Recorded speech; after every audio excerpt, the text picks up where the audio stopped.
Hola a todos, bienvenidos a este nuevo episodio de Conectados con. Quiero invitarlos a que se suscriban a este canal y activen la campanita de notificaciones para que puedan ver todos nuestros nuevos episodios los lunes y jueves. Hoy tenemos como invitado a Daniel Buendía. Hola Daniel, ¿cómo vas? ¿Qué macho Chito? ¿Cómo va todo? Muchas gracias por la invitación y feliz de estar acá. Dani, ¿por qué arquitectura? Hey, Chuchito, esa es una historia buena. Eh, Desde muy joven siempre me gustó el tema del dibujo, ¿sí? Entonces, pues fue una de las cosas por las cuales sentí que tenía capacidades para ser arquitecto. El tema de las matemáticas también era, pues, digamos, un fuerte mío. Eh, Cuando estaba más o menos en 11 en el colegio, mi hermano, que pues digamos que también durante toda su vida estuvo metido en el tema de la construcción y demás, me empezó a invitar a las obras, ¿sí? Entonces, él me decía, Daniel, ¿qué está haciendo hoy? Vamos y me acompaña, vamos y me maneja. Entonces empezó todo así, ¿sí? Íbamos a las obras y yo iba escuchando, iba tomando muchas cosas de lo que hablaban alrededor y me empecé a interesar. Cuando estamos como en ese dilema de qué voy a estudiar, que no sé, todo el mundo está como a la expectativa de qué voy a hacer, bueno, qué me gusta, pues de una yo dije, no, o sea, tengo habilidades y aparte de eso tengo como una persona o tengo la oportunidad de seguir en este tema, entonces pues de ahí arranqué. Mi primera opción era arquitectura, mi segunda opción en ese momento era ingeniería de sistemas. En este momento pues yo no me imagino como ingeniero, ¿sí? Ya yo digo que de cierta manera la carrera me escogió y pues digamos que yo siento que todo se va dando a medida que uno se va metiendo en el cuento, pero siempre con un enfoque, ¿sí? Desde ese tiempo yo he venido enfocado en el tema de la arquitectura y pues digamos que todo se me ha venido dando. Aquí siempre ha habido ese dilema entre entre el arquitecto y el ingeniero. Sí. Bueno, cada uno tiene como cada uno tiene, ¿cómo decirlo? Digamos que el arquitecto tiene ciertas tareas y el ingeniero tiene ciertas tareas y ambos se complementan. Uno tiene que saber cuál es su perfil y qué es lo que más le gusta. Para mí la arquitectura viene siendo como un arte, ¿sí? Entonces, eh, pues de cierta manera hay personas que son más de números, hay otras personas que son más artísticas, que son más creativas, que son más dadas a hacer, a cuestionarse, a preguntarse. Todo este tema sirve para la arquitectura, ¿sí? Entonces, pues ahí está el tema de que el ingeniero es el que le da como la estructura a los sueños del arquitecto, a lo que propone el arquitecto, pero sí, ese tema siempre va a estar ahí, siendo los arquitectos mejores. En este emprendimiento de Buda, ¿cómo nace? Bueno, entonces venía trabajando durante muchos años con mi hermano, ¿sí? Pues gracias a eso tuve una experiencia que fue una experiencia demasiado buena porque a la par de entender un poco de la construcción, también entendí un poco de qué es tener una empresa. Entonces Buda nace como un proyecto de tener un estudio de diseño, ¿sí? La idea de tener un estudio de diseño para mí es que no solamente sean las ideas de Daniel, sino que sean las ideas de más personas. Yo siempre he creído que uno se tiene que criticar a uno mismo y tiene que aprender a que lo critiquen. Entonces, en ese equipo que creamos en Buda Arquitectos, pues de pronto hay una idea y las demás personas dan aportes y así se va moldeando el proyecto, ¿sí? De pronto hay arquitectos que les funciona trabajar solos, ¿sí? Y está bien y esa es su manera de ser. Pero como yo veo la arquitectura, es una mezcla de ideas, ¿sí? Sobre todo es una mezcla de críticas, porque yo siempre he sentido que hay como una tesis, yo propongo una idea, propongo un argumento, propongo una distribución, propongo un plano y hay como una antítesis, ¿sí? Que es decir, esto está mal, esto no funciona y a partir de ahí pues ya hay como una síntesis. Entonces, al final ese es el proyecto, es una evolución de unas críticas, de unos aportes de varias personas. Claro, en el equipo normalmente, y sobre todo pues mi cargo, que es digamos la cabeza del equipo, uno tiene que aprender a entender cuáles son las habilidades de cada personaje, ¿sí? Entonces, hay momentos en los que llega un proyecto de urbanismo, que son proyectos un poco más fluidos, menos cuadriculados. Entonces, yo ya sé qué persona es como la más capacitada para ese tipo de proyectos. A mí en lo personal se me facilita un poco el tema de vivienda de alto costo, se me facilita un poco el tema de distribuciones, sí, pero ya en el equipo ya hay cualquier cantidad de habilidades y ya cada quien más o menos sabe asimismo quién le rinde más un programa. Bueno, eso ya es el tema, digamos, de tener equipo en Buda. Pues Buda lleva más o menos en funcionamiento algunos 4 o 5 años. ¿Qué canales tiene Buda? Bueno, uno, la parte del diseño, Sí, pero sé que construyes también, entonces digamos que ese sería otro canal. sí. En Buda, pues ¿cuál es la idea de eso? Nosotros tenemos la parte del estudio de diseño, ¿sí? Pero yo pienso que para que un arquitecto logre, digamos, sobresalir un poco y mostrar lo que se diseñó, tiene que intentar construir esos diseños, ¿sí? Entonces, pues la idea de ser un estudio de arquitectura y construcción es que los clientes tengan la posibilidad de que nosotros, que fuimos los que diseñamos, llevemos el proyecto hasta el final. Esto, ¿por qué es importante? Porque uno como arquitecto muchas veces en obra toma decisiones que son básicamente la esencia del proyecto, ¿sí? En materiales, en acabados. Muchas veces había un profesor, un arquitecto mío que decía que un proyecto nunca está terminado, ¿sí? ¿Por qué?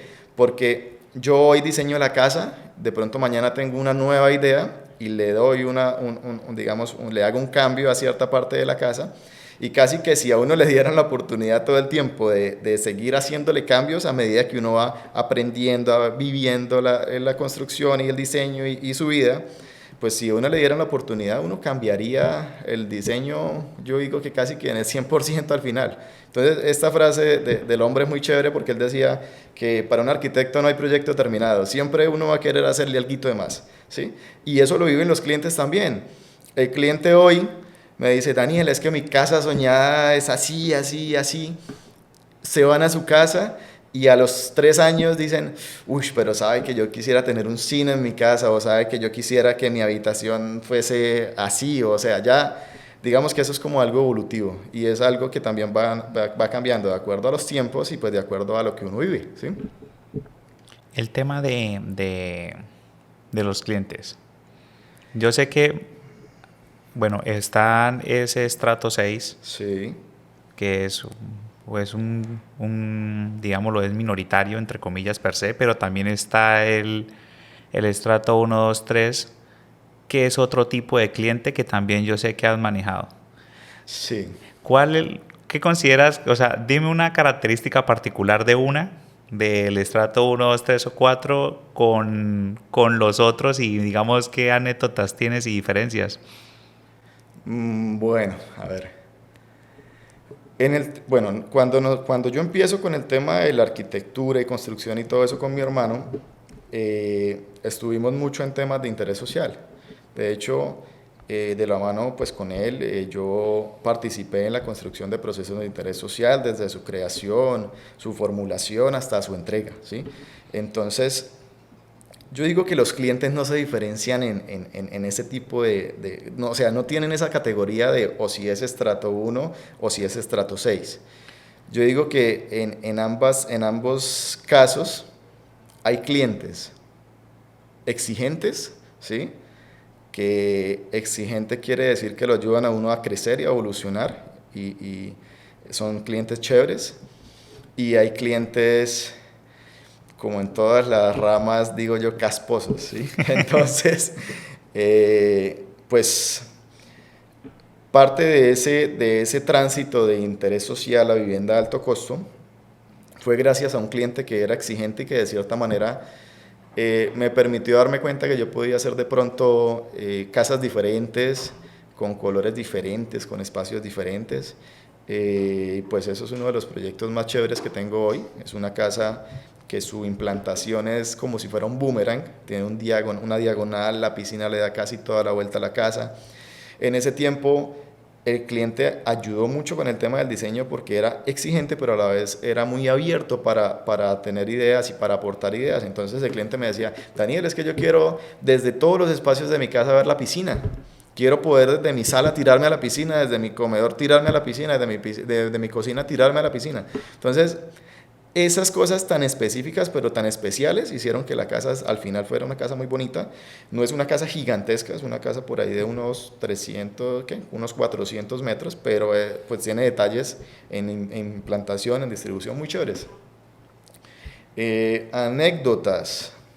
Más que con los clientes, tengo una anécdota que es muy buena, que digamos que la vida me enseñó a volver de un problema a unas oportunidades. Nosotros hacíamos viviendas en un proyecto de Cúcuta, pero eran viviendas por encargo. Es decir, llegaba el cliente y nos decía, mire Daniel, yo tengo este lote, quiero hacer una casa, vamos a diseñarla y vamos a construirla. Eso estamos hablando de hace unos 8 años, 10 años, hace rato ya. Llega una clienta y nos dice, Daniel, es que tengo este lote, quiero hacer una casa, bla, bla, bla, hicimos temas de diseño, licencias, empezamos la construcción. Luego que pasa, ya teníamos placa de entrepiso fundida, o sea, ya habían pasado unos 2, 3 meses de construcción, cuando recibo una llamada y me dicen, arquitecto, habla con tal y tal persona y es que tengo un problemilla. Y yo, cuénteme, es que resulta que me llamó el encargado mío y me dice que ustedes hicieron una casa en un lote que era mío. Y yo le digo, imposible, o sea, la señora nos llevó hasta el lote, nos dijo, mire, ese es mi lote, esa es mi piedra, va de acá hasta allá. Yo le dije, imposible. Resulta que efectivamente habíamos hecho la casa en el lote que no era, estábamos en el lote de al lado. Entonces claro, la primera reacción fue decirle a la señora, venga, pero, o sea, usted nos trajo, nos dijo, mire, ahí está el lote, vamos a hacer la casa. Claro, fue un error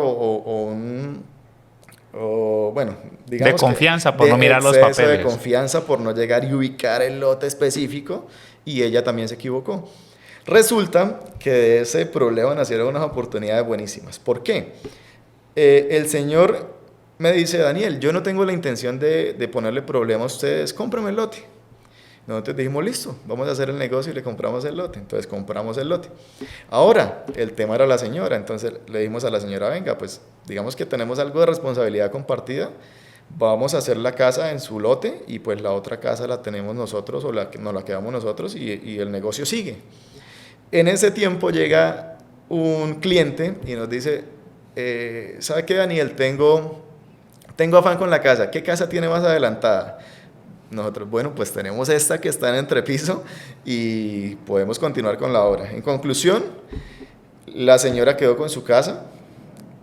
Tuvimos un cliente que nos pagó la otra casa, digamos, en muy buen tiempo y fue un negocio rápido. Entonces, ambas casas resultaron vendidas y al final con el dueño del lote original, él tenía un par de lotes más allá y le ayudamos a vender los lotes y pues digamos que salieron un poco de negocios a partir de ese error o de ese chasco, marica, porque eso pues digamos que ese tipo de cosas... Pues de buenas en cierto sentido le fue bien. Otro, si quiere decirle, no, eso es para mí, es mío, Exacto. mira a ver qué hace, lo hacen. Claro que sí, no, y de hecho la primera impresión o el primer temor de nosotros era ese, que un cliente puede decir, es mi lote y yo no lo quiero vender, déjenmelo construido ahí y ya. Gracias. Sí, gracias. Pero bueno, yo pienso que también tiene que ver mucho con lo que uno hace y con las energías y con lo que uno proyecta y con lo que uno ya ha abonado, ¿sí? O sea, nosotros no lo hicimos de mala manera. Igual no buscamos incomodar a nadie y al final se dieron las cosas y fue un tema bastante curioso, pero fue volver un problema unas oportunidades y ya. ¿Sabes por qué te pregunto lo del tabú en los estratos? Porque mucha gente tiene esa percepción de que en los primeros molestan, pero piensan que los estratos altos no, y somos a la final todos seres humanos. Sí. Que yo recuerdo que yo alcancé en Bizani, alcancé a entregar como 35 casas de interés social. Lo bueno de interés social es que es como el deseo de una familia, porque se necesitan ciertas especificaciones para poder tener ese subsidio, que sea la primera casa, que tenga 5 años para no venderla. Entonces, claro, ellos viven con esa ilusión, entonces todo para ellos es nuevo, ya se quieren pasar. Sí. Tuve varias experiencias, de hecho, en el que a veces les ayudaba inclusive a mudarse a la casa, al apartamento. Para mí fue una experiencia muy bacana, yo tenía que como 22 años haciéndolo. En ese año ya estaba empezando, arrancando, digamos, el tema del proyecto de grado de la universidad, y fue un proyecto, a mí me pareció muy bacano, o sea, es vivir esa experiencia. Pero también sé que pues la persona que tiene la capacidad pues tiene unas exigencias, pero también son un poquito particulares en temas de tiempo, temas de acabados. Un día quiere un color rojo, mañana quiere un color Sí. verde, entonces uno también tiene que saber con quién lidiar, si con el esposo o con la esposa, si el hijo también tiene una participación ahí en la Sí. toma de decisiones, es complicado. Bueno, en el tema digamos, de las viviendas, podríamos decir que uno, 2 y 3 hay una ventaja y es que son en serie, ¿sí?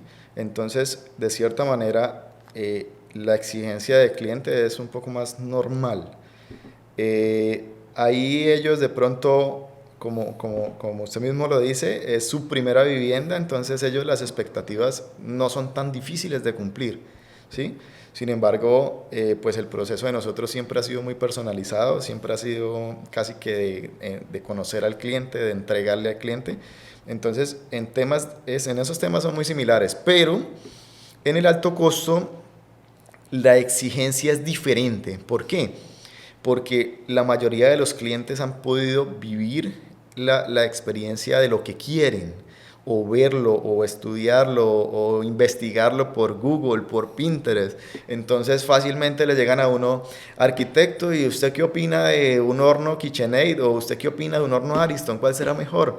O queremos una encimera de cocina Decton, o será que hay otras marcas. Entonces son clientes que ya vienen como estudiados de temas de acabados, de temas de diseño, ¿sí? Entonces es diferente porque digamos que uno como profesional no puede empezar a dudar y a tambalear y a decirle, uy, es que no sé, sino uno tiene que ir a la par con lo que ha salido, lo último en tendencia. Hay hornos SMEC, hay hornos Dolce Gabbana, que fácilmente un horno puede costar 60 millones y el cliente lo conoce y sabe cuál es la diferencia de este con este, ¿sí? Entonces, en ese tema de acabados, la exigencia es más como en eso. El cliente de alto costo siempre quiere tener lo mejor, siempre quiere que uno le dé orientación de qué es lo mejor. Entonces uno le toca estar como en vanguardia y decir, ah, bueno, el piso que está de moda es este, la tendencia es esta, los colores son estos, ¿sí? Porque al final ese tema de viviendas, digamos, por encargo o exclusivas, ellos buscan es eso, que el arquitecto les logre decir, venga, no usemos este color porque este color no es atemporal. El otro año su casa se va a ver rara porque la tendencia va a ser X o Y, ¿sí? Entonces, la exigencia es diferente. Ambos tienen, digamos, cosas particulares, pero yo siempre he dicho que el cliente... eh, el cliente ayuda a que un proyecto evolucione o también muchas veces a que un proyecto se estanque. Hay clientes que son los que yo llamo clientes casposos que pues no colaboran en algunos momentos de los proyectos, pero como el proceso siempre es tan particular, tan de interactuar con el cliente, pues al final siempre se le buscan soluciones a todo y quedan proyectos muy bonitos. El tema de Buda, digamos, con los proyectos por encargo, ¿qué es mejor? Cuando ya tienen, digamos, el lote, o más allá de que no tengan el lote, ya tenga un diseño estructurado ya listo para poder entregar, o llegar a, digamos, a una casa y tener que remodelar. Eh, ahí, o sea, yo digo que la arquitectura hasta cierta manera aguanta muchas cosas, ¿sí? Si uno es capaz de diseñar una casa desde cero, es capaz de remodelar una casa a, digamos, a lo actual y al gusto del cliente. Lo bueno en este momento de la arquitectura es que los clientes ya se están dando cuenta o ya están teniendo en cuenta al arquitecto. Entonces, antes el cliente llegaba y decía, me compro ese lote porque sí, y voy a hacer la casa así porque sí, y venga maestro, y venga no sé quién, y venga primo, tío, ayúdeme. Y pues a veces salían proyectos muy interesantes, pero también había muchos problemas. Entonces, hoy ya estamos en un momento en el que muchos clientes me dicen, arquitecto, yo quiero una casa más o menos con estas características, ¿qué opina de este lote? ¿O qué área más o menos necesito para esto? Ya el cliente ya entiende que esa asesoría inicial desde que nace el proyecto es importante, ¿sí? Entonces, me han llegado muchos clientes a decirme, yo quisiera una casa así, ¿qué hago con el lote? Tengo este, tengo este, tengo este, ¿sí? Entonces, desde ahí nace como el tema de la asesoría y de cualquier manera, o sea, yo digo que pues digamos, la ventaja de la arquitectura es que es como un arte y el arte de cierta manera se puede adaptar, ¿sí? Y evoluciona. Entonces, ahí, si tienen lote, súper bien. Si están en la labor de comprar lote, se asesora, se le dice al cliente, definitivamente es muy pequeño ese lote para lo que usted quiera, porque usted quiere una mansión o el lote es demasiado grande y su casa se va a ver extraña porque tiene, o sea, su presupuesto de construcción es para una casa de tantos metros y el lote ya está muy grande, entonces mejor mire otra opción. Sí, eso es como el resumen. Hay una pregunta que uso hacer acá y es el tema de la pandemia. Que a más de uno no, a todos nos pasó un antes y un después. Sí, ¿Cómo fue ahí, Dani? bueno, el tema de la pandemia. Resulta que, pues yo siempre he estado muy enfocado en qué quiero con Buda, ¿verdad? Entonces, gracias no, en ese momento de la pandemia, yo entendí que yo tenía que tener una marca para que la gente me conociera. Y en ese momento de la pandemia ya yo sabía que la marca era Buda, ya estaba registrada y todo, pero empecé a hacer ese tema de mercadeo, de publicidad. En plena pandemia yo me reuní con un ingeniero y le dije, venga, yo quiero mi página web, la quiero así, ¿sí?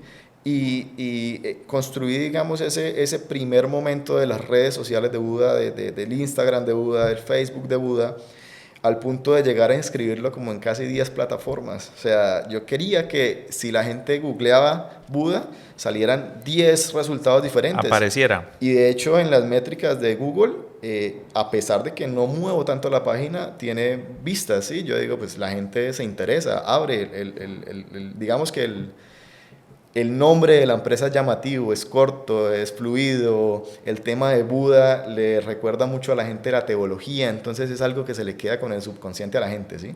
Entonces, sí, yo siento que ese enfoque que yo siempre he tenido lo he ido convirtiendo como en realidades y ahí se van dando las cosas. La pandemia, digamos que en temas de construcción, fuimos uno de los pocos gremios que casi que entre comillas nunca paramos, porque fuimos los últimos que dejamos de trabajar y los primeros que entramos a trabajar, ¿sí? Porque la infraestructura del país no se podía parar y bla, bla, bla, entonces... No, y en temas de crisis la vivienda es lo primero que... Exacto. Ajá, lo primero Ese que es le el meten otro plata. punto. Es como el motor que tiene el país para generar empleo. El tema psicológico que crea la pandemia es de decirle a la gente, venga, hay cosas más importantes, ¿sí? Entonces, la gente, por lo menos que tenía de pronto una casa bonita, pero quería su jardín, quería su piscina, quería su espacio, digamos, de zona social, porque sabía o se dio cuenta que sí nos podían encerrar un año. Entonces la gente salió mucho a comprar lotes de buen tamaño y a diseñar y a construir casas de buen tamaño, porque pues digamos que ya se empezaron a sentir acosados en donde vivían. Entonces el que estaba en apartamento y de pronto tenía los recursos, se pasó para una casa. El que estaba en la casa se pasó para una casa con zona social. El que tenía su casa con zona social se inventó y amplió y se inventó su salón de juegos, su salón de cine, se inventó cualquier cantidad de cosas, porque claro, la necesidad de la gente de verse encerrado hizo que la gente saliera digamos, a invertir el dinero que de pronto tenían otras cosas en lo que para ellos fue importante en ese momento, que era su familia, su comodidad, su vivienda, su descanso, ¿sí? Entonces, digamos que la pandemia trajo esa necesidad de hacer cositas un poquito más grandes, de remodelar, ¿sí? Entonces la gente, tenía mi cocina dañada, no lo sentí porque yo no cocino, pero en pandemia me tocó, entonces vamos a remodelar mi cocina. Cositas como esas. Entonces la pandemia, vuelvo a lo mismo, fue un problema que también generó ciertas oportunidades y la gente, digamos que ya a ese punto se dio cuenta que, bueno, tengo una plata y en este momento mi prioridad es otra. Entonces empezaron, de hecho, recién salidos de pandemia, el tema de la construcción se movió bastante bien, ¿sí? Nosotros tenemos un proyecto que se llama Reserva del Lago, que es en Boconó, y son lotes también tipo campestres. También fue un proyecto que se vendió bastante bien, y fue un proyecto que casi que nació en pandemia. O sea, la ventaja mía sobre todo fue que en pandemia yo casi que no paré de trabajar. Yo terminé de diseñar una casa de tenis park que había empezado antes de la pandemia, o más o menos unos días antes de que nos encerraran, y hice como todo el planteamiento del proyecto de Reserva del Lago. Entonces, claro, igual el tiempo, el encierro, todo hizo que hiciera de todo, ejercicio, bueno, de todo lo que todo el mundo hizo, ¿sí? Eso me faltó volverme, no sé. Hay una cosa que sí me parece importante cuando sacan los proyectos hoy en día, y es, digamos, el tema de la inflación y el alto costo que tienen todos los insumos de la construcción. Entonces hay proyectos que sacaron, digamos, lo que es en pandemia, un poquito antes, que son proyectos que estamos hablando ya de proyectos de 300, 400 inmuebles, 200 inmuebles, donde para entregarlo lo plantean a 5 años. Pero, digamos, no plantearon esta subida de tasas de interés, de inflación, el alto costo, y ahorita no hayan que hacer. Pero vámonos a este tema específico de Buda, y es cómo tú planteas eso con el cliente cuando le vas a vender, digamos, una casa. Bueno, lo inicial en ese tema es, así como usted lo dijo, no hacer que el negocio sea a un tiempo tan largo, ¿sí? Porque en 2, 3 años el tema de la inflación, del alza de precios, fue algo absurdo. O sea, la mayoría de las constructoras tuvieron que hacer o hacer devolución de los inmuebles o simplemente decirle al cliente, venga, es que no puedo, no soy capaz de entregarle su predio por ese precio, ahora vale tanto, ¿sí? Entonces, los contratos que nosotros hacemos son contratos que ojalá y no superen un año y medio de ejecución. Obviamente hay un alza en ese año y medio, ahorita con los precios locos, casi que cada mes hay un alza. Y hay diferentes maneras digamos, de trabajar con el cliente. Si el cliente de pronto tiene el recurso, pues simplemente se le hace una administración de la obra, que es un porcentaje sobre la inversión, y digamos que el cliente asume de cierta manera la responsabilidad financiera del proyecto. Entonces el cliente dice, bueno, yo hoy quiero un piso de 500.000 y no uno de 100.000. Entonces ese tema del alza de precios, claro, golpeó durísimo el gremio, al punto de mucha gente entregó casas a pérdidas. Muchas constructoras jamás en la vida habían dicho, ahora el valor del predio es tal o el valor del inmueble es tal, ¿sí? Ese tema del incremento de costos, eh, nadie quiere perder, ¿sí? Entonces el cliente está en su posición de decir, no, es que yo compré a tanto y a mí me tienen que cumplir con el negocio. Y la constructora está en su posición de decir, no, es que no puedo porque es que definitivamente es inviable el proyecto financieramente. O sea, yo no puedo sacar de mi plata para terminar un proyecto. Entonces, como esa pelea, esa puja se ha venido dando en los últimos meses. Yo siempre le digo a los clientes que digamos que en estos temas hay que tener un poquito de paciencia, porque incluso en proyectos como remodelaciones, que la plata igual o la inversión es del cliente, hay problemas específicos, no solamente del alza de precios, sino que no hay materiales. Las importaciones en cierto momento se frenaron, incluso la mano de obra. Hoy conseguir personal para construcciones es una tarea tediosísima, ¿sí? O sea, antes habían empleados o habían obreros o bueno, contratistas que le decían a uno, venga, ¿qué vamos a hacer? Hoy día no, hoy día toca llamarlos, esperar a que contesten. O sea, es diferente. Digamos que la pandemia hizo que el tema de la construcción se volviera un poco más complejo, ¿sí? En temas y en ciudades de pronto como Cúcuta, que la construcción se dispara, hay proyectos macro, hay proyectos de, bueno, la doble calzada de Bucaramanga. Todo eso hace que tanto maquinaria, mano de obra, cada vez se vea más copado, ¿sí? Sí, ya después todo sea más selectivo, entre comillas. Exacto. Entonces ahí sí, yo siempre les he dicho a los clientes, los proyectos de nosotros son como muy específicos. Yo soy una de las personas que tomo muchas decisiones en obra, entonces quizás no somos los más rápidos, pero los resultados sí son muy buenos, ¿sí? Y la mayoría de la gente al final queda muy agradecida, muy contenta con lo que logramos al final en su obra. Cuando un cliente va, pues generalicemos un poquito, de los clientes cuando van a construir una casa, ¿cuáles son las dos cosas que más miran?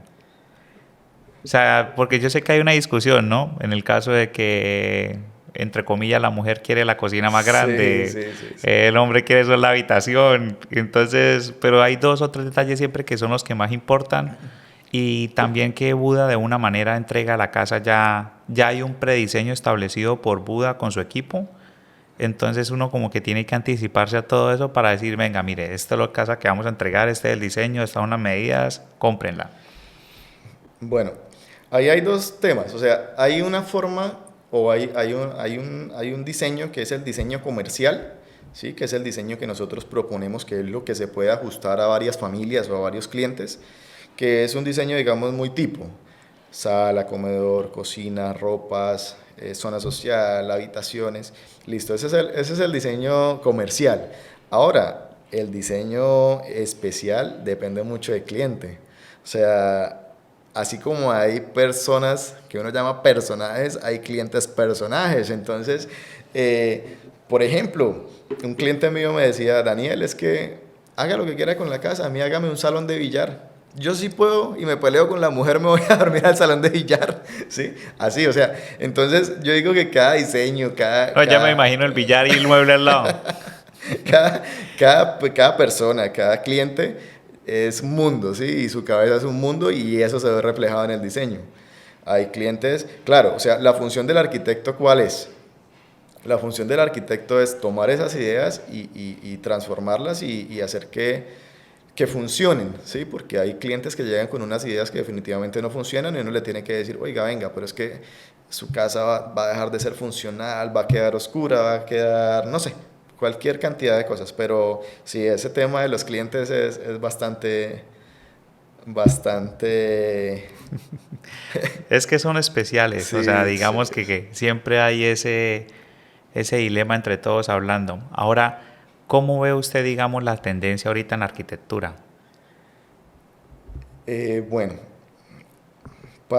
digamos, para el gremio de la arquitectura o para la comunidad de la arquitectura, sobre todo en Cúcuta, estamos en un momento en que el cliente, vuelvo y lo digo, entendió de pronto la necesidad de tener un arquitecto que lo asesore, que lo guíe, que le ayude en ese proceso de vivienda, ¿sí?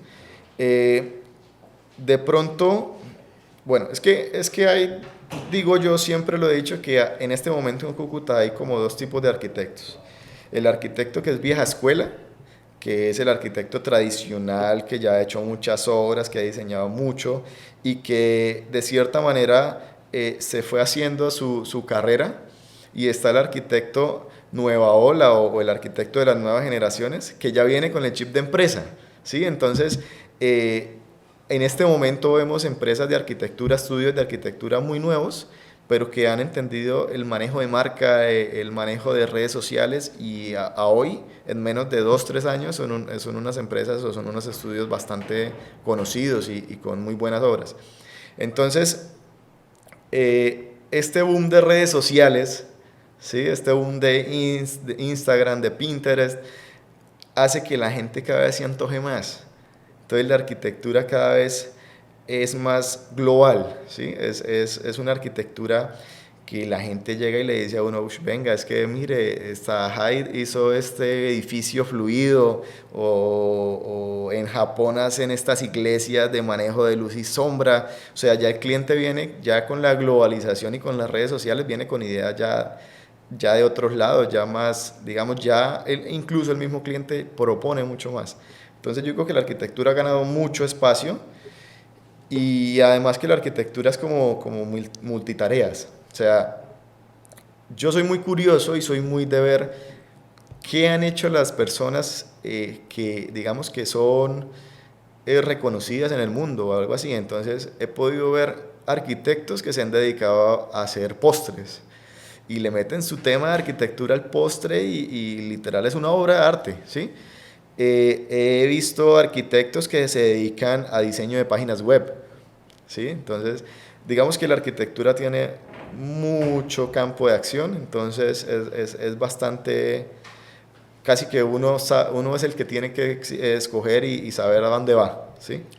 Antes de terminar este podcast y ya uno pudiendo hacer un planteamiento en la segunda parte, digamos, con todo el futuro que viene en la arquitectura, ¿qué consejo le puedes dar al que quiere empezar un proyecto como el de Buda? Digamos, no solamente en la construcción, sino más a lo que tú has estudiado en el tema de la arquitectura. Bueno, yo digo que esto es, digamos que el tema de querer crear una marca, de querer emprender de cierta manera, siempre tiene que haber un foco, que pueden haber caminos diferentes, pero el foco es el mismo, ¿sí? Entonces, nada, lo primero es que estén completamente enfocados en lo que quieren. Lo segundo es que siempre sean curiosos y vean alrededor, sobre todo a nivel global, a nivel mundial, qué hay, hacia dónde va la gente. Yo soy una de las personas que veo muchos arquitectos fácilmente brasileros que son muy buenos. Veo arquitectos de Sudáfrica, hay una empresa que se llama Saota, que es una locura. Veo arquitectos gringos. O sea, esa mezcla de ideas le ayuda a uno a que uno vaya armando su propia identidad, su propio estilo. Y pues en general, nada, pues ponerle amor a lo que hacen, que les guste lo que hacen, o sea, que se metan en la cabeza que no es algo del momento, sino es un proyecto de vida y ya, y lo lleven adelante. Yo pienso que cuando uno hace las cosas así, puede tener problemas, puede tener, como cualquier emprendimiento, como cualquier empresa, puede tener altibajos, pero al final uno siempre va a querer estar ahí, ¿sí? Entonces, nada, que le hagan, que la luchen y siempre, siempre a uno se le dan los resultados. No, gracias Dani por aceptar la invitación. Todos ustedes que puedan escribir, digamos, la descripción, ideas de diseño o que puedan colocar, porque hay muchas personas que hacen de freelance, que solamente lo llaman y botan su trabajito y van trabajando, pero unos siempre van a querer más. Entonces, que esto les sirva a ellos para que puedan tener también su equipo y puedan trabajar. Sí, claro, la arquitectura es una profesión demasiado bonita. Es una profesión donde no todo el mundo tiene la oportunidad de crear, de diseñar y luego haber construido lo que diseñó. Entonces, yo siempre he dicho que eso es como casi como tener un hijo. O sea, uno lo planea, bueno, si lo planean, uno lo diseña, lo construye y al final lo entrega. ¿Sí? Eso es una de las cosas que tiene espectacular en la arquitectura. ¿Sí? Es como hacer una obra de arte y al final entregársela al cliente final. Entonces, yo creo que la mayoría de los arquitectos se van a sentir identificados y se van a sentir como en ese tema de que están metidos en un arte más que en una profesión, ¿sí? Y los clientes cada vez también van entendiendo más eso y se está volviendo algo muy bonito porque cada vez hay casas más bonitas, hay edificios más bonitos en una ciudad como Cúcuta, y estamos, digamos que, entrando a la vanguardia de lo que está pasando en el resto del mundo, de lo que está pasando a nivel nacional, ¿sí? Para mí yo siempre he querido o tengo mi plan de crear una comunidad de arquitectura. Entonces, incluso en las redes sociales yo soy de los que le digo a los arquitectos amigos o incluso a los desconocidos de Bucaramanga, de otros lados, uf, qué buen proyecto, me encanta, van súper bien, lo felicito, porque para mí crear una comunidad de arquitectura y crear una comunidad de arquitectura donde Cúcuta empiece a sonar y que los arquitectos se empiecen a conocer tiene que ser algo que es algo que tanto nos ayuda a crecer como región, como nos ayuda a crecer como profesión y como gremio. Entonces, en algún momento voy a estar en esa labor de crear una comunidad. Algunos que son arquitectos y probablemente hayan recibido mensajes míos van a saber que es cierto que yo tiendo a ser muy uff, qué chimba lo que está haciendo. Me encanta porque para mí ver una ciudad, ver a Cúcuta con obras de personas que estudiaron conmigo, que son de mi generación, ya construidas, que se están volviendo hitos de la ciudad. Ya es otra cosa, ya es otro tema, ya es como la evolución. Bueno, ya saben entonces que los que quieran presentarse a la comunidad escriban el nombre y mira a ver Claro que sí. cómo se arma el grupo a futuro. Gracias, Daniel. Listo, Chuchito, muchas gracias por la invitación.